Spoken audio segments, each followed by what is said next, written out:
Hello everyone. In this lecture we will discuss about system of equation. तो चलिए बात करते हैं क्या है system of equation. System of equations.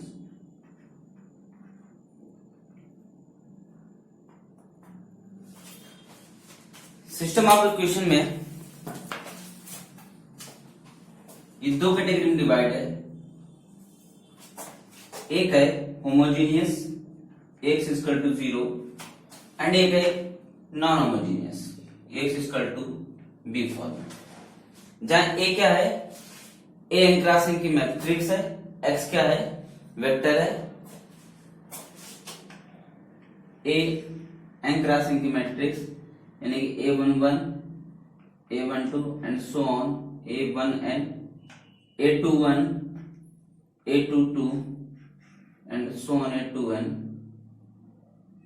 an1 and so on ann. n cross n की matrix है. x क्या है, x1 x2 and so on xn. n cross n का वेक्टर है और ये 0 0 0 0. ये सिस्टम ऑफ इक्वेशन. ठीक है. इसके लिए और इसी की फॉर्मेट है ax इक्वल टू बी. जो नॉन होमोजीनियस केस है, ये नॉन होमोजीनियस केस है. नॉन होमोजीनियस और ये कौन सा है, homogeneous. This is homogeneous case and this is non homogeneous case. इसके लिए सिस्टम ऑफ इक्वेशन का फॉर्मेट वही a11 a12 and so on a1n a21 a22 and so on a2n ये an1 and so on ann. n cross n की matrix, n cross 1 का vector x1 x2 and so on xn is equal to b1 b2 and so on bn. यहाँ पे ये is equal to 0 नहीं है, b बराबर bn cross 1 का vector है. ठीक है. This homogeneous system, in this homogeneous system, homogeneous system ax is equal to 0 have always a solution.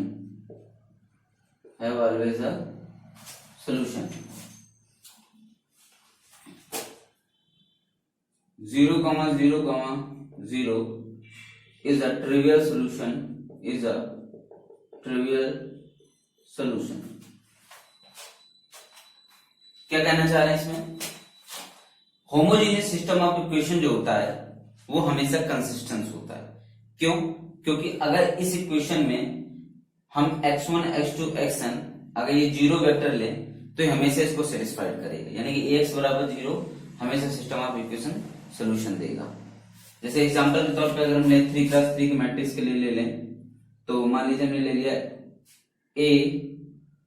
a1 x plus b1 y plus c1 z a2 x plus b2 y plus c2 z a3 x plus b3 y plus c3 z is equal to 0 is equal to 0 is equal to 0. ये system of equation है. देखिए अब इसमें x y z की value की बात करेगा तो ये चीज बताइए, अगर x y z और z तीनों 0 रख देते हैं तो हमेशा ये तीनों इक्वेशन को 0, 0, 0 सोल्यूशन सेटिस्फाइड करेगा. यानी कि 0, 0, 0 always a solution of ax equal to 0. इस सिस्टम ऑफ इक्वेशन का 0, 0 हमेशा क्या होगा, एक सोल्यूशन होगा. तो यानी कि इसमें नो सोल्यूशन कैसे एग्जिस्ट ही नहीं करेगा. यानी कि नो सोल्यूशन या कंसिस्टेंसी शॉर्ट में लिखे तो no solution or inconsistency does not exist in ax is equal to 0. and no solution or inconsistency homogeneous case में एग्जिस्ट नहीं करती है. नो सॉल्यूशन और इनकंसिस्टेंसी होमोजेनियस केस में एग्जिस्ट नहीं करेगी. तो मान लीजिए अगर सॉल्यूशन कंसिस्ट है तो उसके दो पार्ट होंगे. सॉल्यूशन कंसिस्ट है तो दो पार्ट होंगे, या तो वो यूनिक सॉल्यूशन होगा या वो क्या हो जाएगा इनफाइनाइट सॉल्यूशन. या तो वो यूनिक सॉल्यूशन होगा या क्या होगा इनफाइनाइट सॉल्यूशन. अब किस केस में यूनिक होगा, किस केस में इनफाइनाइट होगा? अगर determinant A not equal to 0 आ रहा है, या कहते हैं इसी से कहते हैं कि rank of A is equal to N आ जाए, यानी कि एन क्रॉस एन की मैट्रिक्स है, अगर रैंक ऑफ ए एन आ जाए या determinant A not equal to 0 आ जाए, या कहते हैं कि matrix in the system of equation if matrix have determinant non zero then system of equation have always a unique solution. यानी कि for the non singular matrix the system of equation ax is equal to 0 have always a unique solution. Infinite solution किस में होगा? अगर determinant a बराबर 0 मिल जाए तो इस केस में हमें इनफाइनाइट सॉल्यूशंस मिलेंगे. क्यों? अब सिंपल सी लॉजिक सी बात है कि अगर यूनिक सॉल्यूशन के केस में determinant a not equal to 0 हो. क्यों है? क्योंकि अगर determinant a not equal to 0 हो गया तो यानी कि हमें सारे क्या लीनियरली इंडिपेंडेंट सॉल्यूशंस मिल जाएंगे. Linearly independent solution. क्यों? Rank is equal to n हो गई. ठीक है, rank is equal to n, यानी सारे वेक्टर क्या होंगे लीनियरली इंडिपेंडेंट हो जाएंगे. सारे वेक्टर आपस में लीनियर, यानी कि number of linearly independent solution कितने मिलेंगे? 0 इस केस में. क्यों? ध्यान दीजिए यहाँ पे कि number of linearly independent solution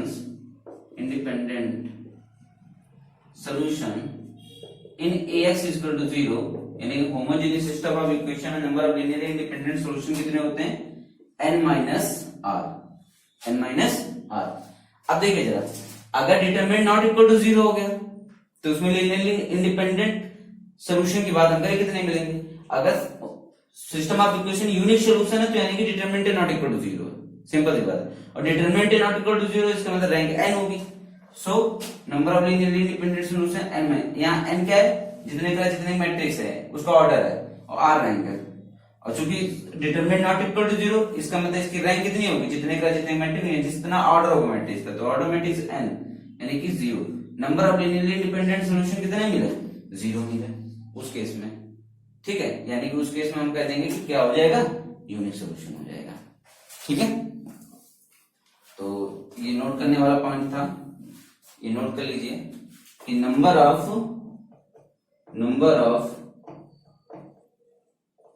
Li solutions is equal to n minus r.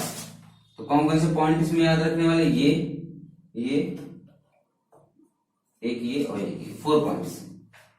फिर से रिकॉल करा दे रहा है. System of equation ax is equal to 0 homogeneous system have always a solution which is trivial. उस सॉल्यूशन क्या कहेंगे? Trivial solution, which is trivial solution. एक 3x3 matrix के लिए हमने बात करी, सिस्टम ऑफ इक्वेशन ये दिया है 0, 0, 0 is always system of equation. Trivial solution हमेशा इसका सॉल्यूशन होगा. No solution inconsistency does not exist, यानी no solution case system of equation of homogeneous इसमें फॉलो नहीं करता. नो सॉल्यूशन केस यानी होमोजेनियस केस में होमोजेनियस सिस्टम ऑफ इक्वेशन में नो सॉल्यूशन का केस होएगा नहीं. कौन सा केस होगा? अगर सॉल्यूशन कंसिस्ट कर रहा है तो उस केस क्या होगा? यूनिक होगा या तो इनफिनाइट होगा. यूनिक होगा या इनफिनाइट होगा. यूनिक किस केस में सॉल्यूशन मिलेगा? जब डिटरमिनेंट नॉट इक्वल टू 0 हो जाएगा, यानी कि रैंक के बराबर आ जाए. Number of linear independent solution ni होते हैं n माइनस r. यानी कंसिस्टेंट केस में यूनिक सॉल्यूशन कब होगा? जब डिटरमिनेंट नॉट इक्वल टू 0 हो या रैंक इक्वल टू n हो, n क्रॉस n की मैट्रिक्स. और इनफिनाइट सॉल्यूशन होगा कब? जब डिटरमिनेंट इक्वल टू 0 हो. Number of linearly independent solution in system of equation of the homogeneous is equal to n minus r. ठीक, चलिए non homogeneous case की बात करते हैं. ये है नॉन होमोजेनियस केस. ठीक है, अब नॉन होमोजेनियस केस के लिए अगर हम ax बराबर b सिस्टम ऑफ इक्वेशन दिया है हमें, तो सबसे पहले इसमें 2 पार्ट में डिवाइड होगा. एक तो कंसिस्टेंस और एक होगा इनकंसिस्टेंस।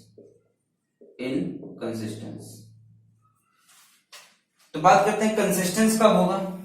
तो कंसिस्टेंस बेटा तब होगा जब rank of argument matrix is equal to rank of A आ जाए।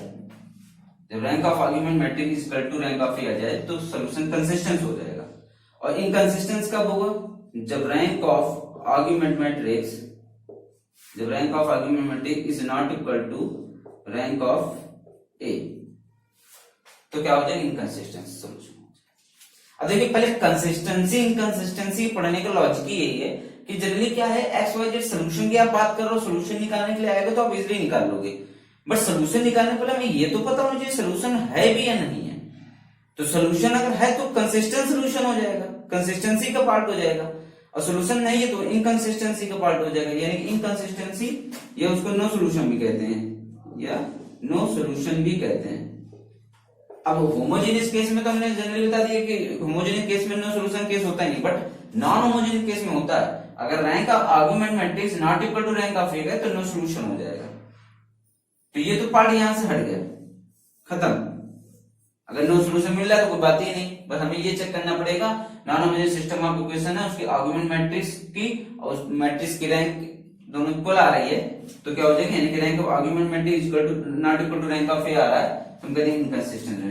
अब कंसिस्टेंसी में दो पार्ट हो जाते हैं। कंसिस्टेंसी के अगर rank of argument matrix is equal to rank A हो गया तो कंसिस्टेंट हो गया। कंसिस्टेंस के दो पार्ट हैं, एक यूनिक एक इनफिनाइट, ठीक। एक हो गया यूनिक और एक हो गया इनफिनाइट, यानी कि अगर सोल्यूशन कंसिस्ट कर रहा तो वो यूनिक सोल्यूशन भी हो सकता है और वो इनफिनाइट सोल्यूशन भी होता है। यूनिक किस केस में होगा, यूनिक होगा जब नंबर ऑफ वेरिएबल्स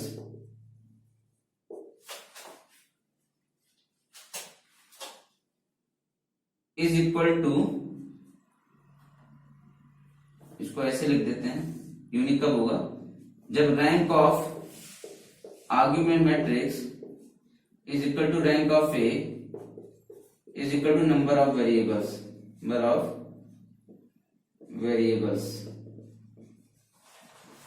तब यूनिक सोल्यूशन हो जाएगा। क्या कहने मतलब, अगर कोई homogeneous non homogeneous system of equation को हमें ये दिखाना है कि यूनिक है तो रैंक ऑफ आर्गुमेंट मैट्रिक्स की रैंक निकाल दें और मैट्रिक्स की रैंक निकाल लें और नंबर ऑफ वेरिएबल्स, अगर ये तीनों इक्वल आ रहे हैं तो यूनिक सोल्यूशन होगा, ठीक है। इनफिनाइट किस केस में होगा, इनफिनाइट का केस है जब rank of argument matrix is equal to rank of A less than number of variables, less than number of variables, then in this condition system of equation है infinite solution। फिर से देख लीजिए क्या होगा, जब rank of argument matrix equal to rank of A आ जाए तो यूनिक सोल्यूशन होता है। क्या होगा, unique solution equal to number of variables, rank of argument matrix is equal to rank of A equal to number of variables, then unique solution, and rank of argument matrix is equal to rank of A less than number of variables, then infinite solution. Unique solution का एक case और है for unique के लिए कि अगर determinant A not equal to zero, इस case में भी आता है तो यूनिक सोल्यूशन होता है, और डिटरमिनेंट ए बराबर जीरो होगा तो इनफिनिट सोल्यूशन का केस आ जाएगा, ठीक है। देन इनफिनिट सोल्यूशन का ये प्रॉपर्टी है पूरी कंसिस्टेंसी इनकंसिस्टेंसी की, ठीक है। इसमें इसको स्क्रीनशॉट ले लीजिए या नोट कर लीजिए, तो मैं डिस्कस कर लेता हूं कुछ और भी। इसमें एक तरीका और भी है निकालने का, एक तरीका और भी है, उसको डिस्कस करेंगे अगर इनफिनाइट का केस आता है तो, ठीक है। चलिए इरेज करते हैं इसको।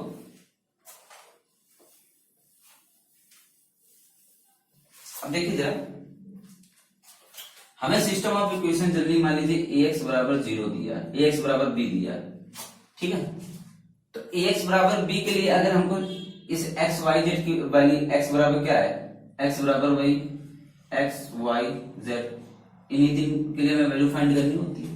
तो इसका निकालने के दो मेथड, फर्स्ट मेथड तो ये है कि अगर determinant A not equal to 0 है, जब determinant A not equal to 0 तो ये तो पता है आपको यूनिक सोल्यूशन मिलेगा, then implies unique solution.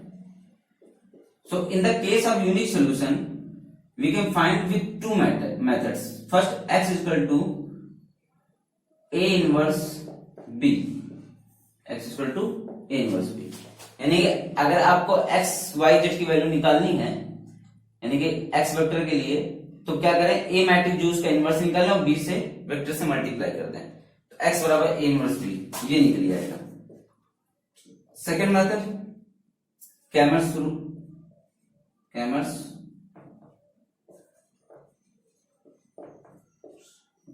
कैमर्स rule है. उसके अकॉर्डिंग क्या होगा, उसके अकॉर्डिंग मान लीजिए सिस्टम ऑफ इक्वेशन हमें ये दिया हुआ है, a1 b1 c1 a2 b2 c2 a3 b3 c3 x y z is equal to d1 d2 d3. तो कैमर्स रूल के अकॉर्डिंग कैसे निकालेंगे, फॉर्मूला होता है कैमर्स रूल के, x बराबर हो जाएगा delta x upon delta y is equal to हो जाएगा delta y upon delta and z is equal to delta z upon delta. ये सारे यूनिक जब सोल्यूशन मिलेंगे उनके लिए हम बात करें, तो सबसे पहले यूनिक सोल्यूशन चेक करें ना, यूनिक मिल रहा है कि नहीं मिल रहा है. जब यूनिक मिल रहा है तब ये रूल्स लगाएंगे आप, क्योंकि इसके केस के लिए इन रूल को लगाने के लिए डिटरमिनेंट नॉट इक्वल टू 0 होना जरूरी है, यानी मैट्रिक्स का नॉन सिंगुलर होना जरूरी है. तो यहाँ डेल्टा एक्स क्या है, delta X is equal to है, सबसे पहले डेल्टा देखें, डेल्टा क्या, डेल्टा है determinant of a1 b1 c1 a2 b2 c2 a3 b3 c3, इसका डिटरमिनेंट. ठीक है. डेल्टा एक्स क्या है, डेल्टा एक्स डिटरमिनेंट ऑफ, ये वाला पार्ट हटा के ये रख दो, तो ये डेल्टा एक्स होता है, यानी कि d1 d2 d3 a2 b2 c2 a3 b3 c3, इसका डिटरमिनेंट, ये डेल्टा एक्स है. ठीक है. डेल्टा वाई सिमिलरली क्या हो जाएगा, डेल्टा वाई बराबर, डेल्टा वाई में ये वाला पार्ट उठा के इसकी जगह रख दो, तो हो जाएगा a1 b1 c1 d1 d2 d3 a3 b3 c3, ये डेल्टा वाई.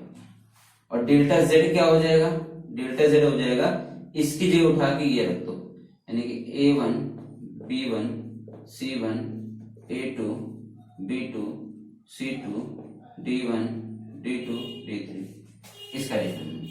तो ये हो गया डेल्टा बराबर ये, डेल्टा एक्स ये, डेल्टा वाई डेल्टा जेड ये, ये वैल्यू इसमें पुट कर दीजिए, आपको डायरेक्ट सोल्यूशन निकल जाएगा. ये कैमर्स रूल के अकॉर्डिंग हो गया. ठीक है. चलिए आगे बात करते हैं. ये तो था सोल्यूशन निकालने का तरीका. अब मान लीजिए कोई सिस्टम ऑफ इक्वेशन के लिए इनफिनाइट सोल्यूशन रख रहा है, कोई सिस्टम ऑफ इक्वेशन के लिए इनफिनाइट सोल्यूशन रख रहा है, तो इनफिनाइट सोल्यूशन के लिए केस होता है, आप बता दें, अगर delta X is equal to delta Y is equal to delta Z is equal to delta, ये कंडीशन फॉलो होती है, delta X is equal to delta Y is equal to delta is equal to delta, then non homogeneous system of equation have infinite solution. ध्यान रखिएगा, अगर ये तीनों equal आ जाते हैं, delta X is equal to delta Y is equal to delta Z is equal to delta, अगर ये तीनों इक्वल आते हैं, then non-homogeneous system of equation ax is equal to b has infinite solution.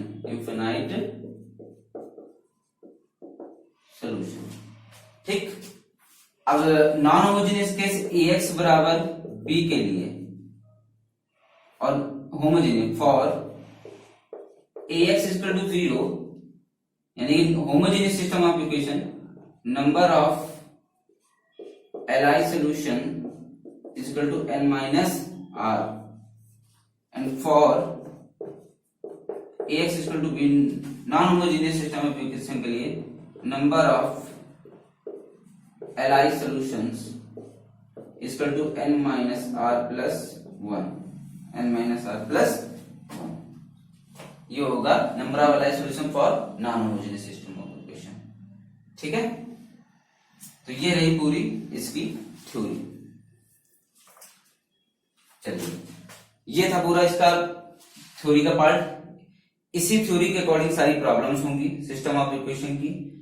इसमें हमने सब और प्रॉब्लम में जो भी है, अगर एक्स वाई जेड की वैल्यू निकालनी है तो इससे निकालेंगे जो मैंने बताया रूल। और जब इस कंसिस्टेंसी के बारे में बात करेंगे तो इस रूल से बताएंगे जितनी ये थ्योरी है इसके लिए। इसका पूरा पार्ट इस पे कवर हो जाता है। ठीक है, इसको नोट करिए।